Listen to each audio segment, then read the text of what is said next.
Bienvenue à toutes et à tous sur ma chaîne YouTube. Alors aujourd'hui, je vais vous dire les 4 trucs qui ont fait pousser mes cheveux rapidement. Alors si vous voulez en savoir plus, vous avez qu'à cliquer sur le petit bouton rouge écrit subscribe dessus. Et vous serez inscrit à ma chaîne et vous manquerez aucune de mes vidéos si vous appuyez sur la petite clochette là. Donc bon, ça c'est dit. Donc pour moi, ce qui a marché le plus, c'est numéro 1, fondamentalement l'hydratation. Ça, c'est clair. Alors, ce que je fais, c'est que je vais venir avec ma petite bouteille avec un spray dessus, le spray. Ou dedans, je vais venir mettre de l'eau. Et tous les jours, après, c'est vraiment quand j'ai pas eu la flemme, il faut le dire. Mais sinon, tous les jours, ce que je fais, c'est que je viens avec ma petite bouteille et tout, je mets de l'eau dedans. Après, si vous pouvez mettre de l'eau enfin, embouteillée, on va dire, je sais pas, j'ai pas cité des marques d'eau, mais genre, voilà, cristalline, je sais pas, moi, Source des Pins ou, ou Evian. Moi, je sais que c'est encore mieux, vu qu'il y a peut-être moins de sources de calcaire, des choses comme ça, ou des résidus qui vont être, je pense, à la longue nuisibles pour vos cheveux. Mais si vous pouvez pas, ne vous inquiétez pas, je le fais pas moi. Hein. Je le fais vraiment rarement ou j'ai des sous en poche, quoi. Sinon, l'eau, je la bois. Bref. Alors, tous les jours, vous allez venir hydrater vos cheveux. Et par hydratation des cheveux, je veux dire, vous prenez le spray et vous le mettez autour de vos cheveux, comme ça. Alors, moi, je dis plutôt que c'est... Enfin, quand on met directement sur le cheveu, déjà, on sait, vu que la typologie de nos cheveux, qui vont se... Comment on appelle ça? Ils vont se rétrécir. Et ça, on ne veut pas. Imaginons que, genre, on fait comme moi, j'ai fait là, un wash and go, et c'est clair que venir mettre de l'eau sur les cheveux, on ne veut pas se retrouver au deuxième jour, au troisième jour, ou même au premier jour, avec des cheveux encore plus rétrécis de ce qu'on est sorti avec de la douche, quoi. Donc, moi, je dis, c'est peut-être intéressant de mettre le d'eau d'hydratation un peu loin, histoire d'avoir juste les retombées humides sur les cheveux en fait. Mais un truc essentiel que depuis que j'ai commencé à faire, devant Dieu, je vous jure, je vous jure, devant Dieu, je vous jure que ça marche. Il s'agit là de l'hydratation du cuir chevelu. Alors, vous allez venir avec votre spray et vraiment le rapprocher le plus possible de votre cuir chevelu et mettre dans les endroits où vous sentez que c'est sec. Ou sinon un peu partout où vous voulez vraiment faire pousser vos cheveux, quoi. Donc, voilà. Alors, dans le domaine de l'hydratation aussi, il faut considérer les cheveux comme une plante. Alors, une plante, c'est clair qu'on doit l'arroser et tout, etc. Mais pensez à tout ce qui est à la racine de la plante. C'est clair que vous allez spritzer genre les feuilles de la plante. Mais la racine de la plante, de votre cheveu, c'est vraiment le cuir chevelu, mais votre corps également. Alors, si vous n'allez pas boire assez d'eau, c'est clair que votre cheveu, il va avoir du mal. Donc là, je vous conseille vivement, en plus que le printemps et l'été vont bientôt commencer, de commencer à vraiment boire beaucoup plus d'eau que d'habitude. Alors c'est tout bénéfique, après ça fait pousser les cheveux, ça garde en vie, donc si vous voulez rester vivant aussi, c'est pas mal. Alors numéro 2, je me sens un peu bizarre quand même de vous l'annoncer là, comme si moi je le faisais tout le temps, mais c'est vraiment un élément essentiel. En plus, ça fait vraiment pousser les cheveux rapidement. Et c'est le bon démêlage. Alors, le démêlage, je sais que pour certaines personnes, surtout les filles qui ont des cheveux vraiment hyper bouclés, encore plus que les miens, c'est dur. Ça, je sais, je vais pas rigoler parce que là, mes cheveux, je sais à quel point ça peut être compliqué, franchement, de les démêler des fois.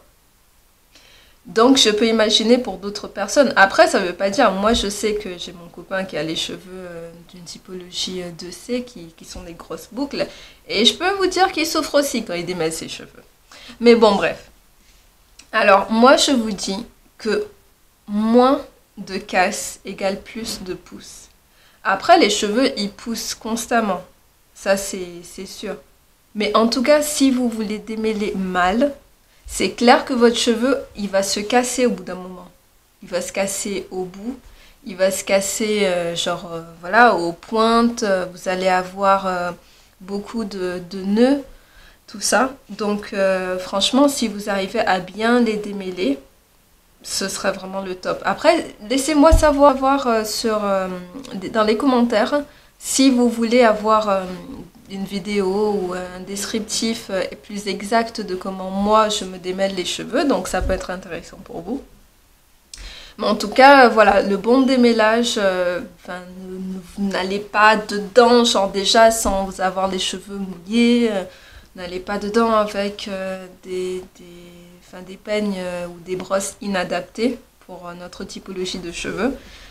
Donc voilà. Après, moi, un autre élément que je trouve vraiment efficace, que j'ai commencé à faire, ça fait, on va dire, un mois et demi, et ça marche vraiment, vraiment très bien, et j'ai vraiment trouvé des résultats par rapport à ça. C'est vraiment le fait de se démêler les cheveux avant le shampoing. J'arrive pas à croire que j'ai dit ça vu qu'il y a une certaine période avant, on m'aurait dit ça, je serais là en mode...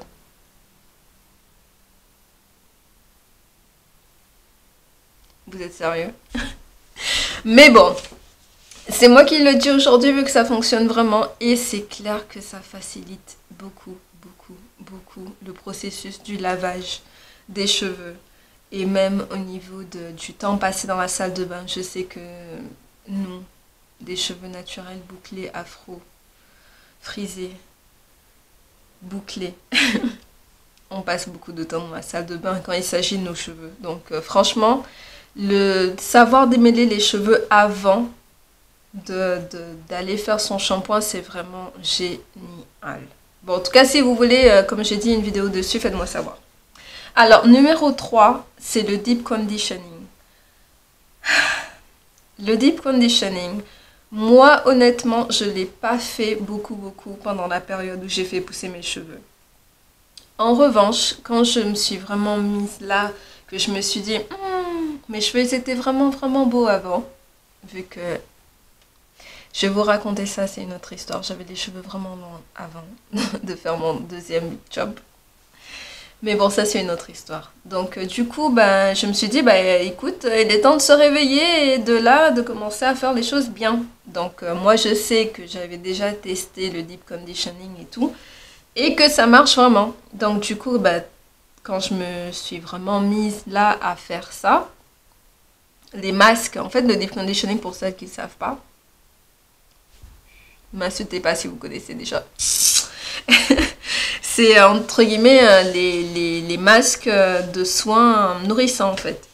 Donc moi je dis que si vous pouvez faire ça, même sans avoir, comment ça s'appelle, avoir les casques chauffants, tout ça, ou utiliser la chaleur, bah franchement ça fonctionne aussi bien quoi. Par exemple moi je me deep conditionne les cheveux et j'utilise seulement un shower cap, genre un truc que je vais mettre sur ma tête pour empêcher que mes cheveux, déjà le produit il se casse pendant que je prenne ma douche. Et après, sinon, genre, ce qui est bien, c'est que le plastique lui-même, après si vous avez, je sais pas moi, de l'aluminium que vous pouvez mettre sur le plastique et tout, c'est clair que ça utilise un peu plus de chaleur. Mais sinon, il faut garder en tête que notre cuir chevelu, lui, bah, en tout cas, il produit notre corps, il produit de la chaleur. Donc c'est clair que laisser genre 30 minutes ou 15 minutes ou 10 minutes même, si vous avez vraiment pas le temps, ça va faire son efficacité quoi. Genre c'est clair que ça va contribuer à faire pousser vos cheveux. Alors pour moi, ça c'était vraiment les éléments essentiels pour faire pousser les cheveux, mais j'en aurais un vraiment facultatif si vous tenez vraiment à ce que ça soit rapide. Alors pour moi, ce qui a fonctionné aussi pendant c'était après un an, il me semble que j'avais coupé mes cheveux, qu'ils avaient commencé déjà à pousser, que j'ai testé. Après j'en prenais avant, hein. Il s'agit des compléments alimentaires. Moi je vous dis, si vous avez les moyens et tout, parce que c'est pas donné à tout le monde. Par exemple, je sais que la marque Hairburst et tout, bah, c'est pas gratuit, quoi. Genre, si on veut vraiment des vitamines, il y a des personnes qui peuvent pas consacrer 20, 30 euros, voire 40 euros sur un mois, 2 mois de compléments alimentaires, alors qu'ils n'arrivent même pas à manger correctement, quoi. Donc, pour moi, ça, c'est un élément facultatif que déjà, moi, je le fais même pas souvent, mais je garantis qu'il y a du résultat. Si vous arrivez à prendre par exemple des oméga 3 qui sont des acides gras, ou sinon consommer tout ce qui est plus de vitamines sans pour autant que ce soit dans des compléments, c'est tout à votre honneur, quoi. Donc c'est clair que là il y aura beaucoup plus de résultats. Donc après moi je dis que vraiment les compléments alimentaires ça doit être vraiment lié à une bonne alimentation déjà de base, et d'essayer de manger des éléments qui peuvent favoriser la pousse des cheveux, quoi. Donc après c'est quels éléments, quoi, c'est le poisson, c'est le thon, c'est de la viande. Après pour celles ou ceux qui sont végétariens, me tuez pas. Mais en tout cas, vous avez vous-même vous savez où trouver vos aliments, vos compléments ou vos vos essentiels pour votre corps, quoi. Donc c'est clair que si vous trouvez des aliments, des ingrédients et tout qui vont augmenter vos chances de faire pousser vos cheveux, ben je vous dis allez-y. Allez-y. Donc voilà, ben, en tout cas pour conclure, je vais juste faire un petit récapitulatif. Donc numéro 1 pour moi c'est l'hydratation des cheveux, numéro 2 c'est le bon démêlage, numéro 3 c'est le deep conditioning où là, après j'ai oublié de mentionner, si vous êtes resté jusqu'au bout vous allez le savoir. Donc le deep conditioning, ben, déjà il y a des produits qui sont tout faits, c'est des masques et tout, mais vous pouvez aussi faire vos propres masques, d'ailleurs c'est ce que moi je fais beaucoup. Vous avez la banane, l'avocat... Enfin, il y a l'aloe vera qui est super, super, super, super bien aussi. Et en tout dernier, facultativement, ce sera tout ce qui est une alimentation plus variée, diversifiée si vous pouvez, avec des compléments alimentaires, si possible. Donc en tout cas, j'espère que vous avez cliqué sur le bouton abonnez-vous, le bouton abonnement, je sais pas, abonner. Attends, comment il s'écrit en français? S'abonner. J'espère en tout cas que vous avez cliqué sur le bouton s'abonner, juste en bas là, parce que sinon... Bon, en tout cas, bisous à tout le monde, et dans ma prochaine vidéo, j'espère de moins blablater, de plus passer à l'essentiel. En tout cas, je vous promets rien. Bye bye!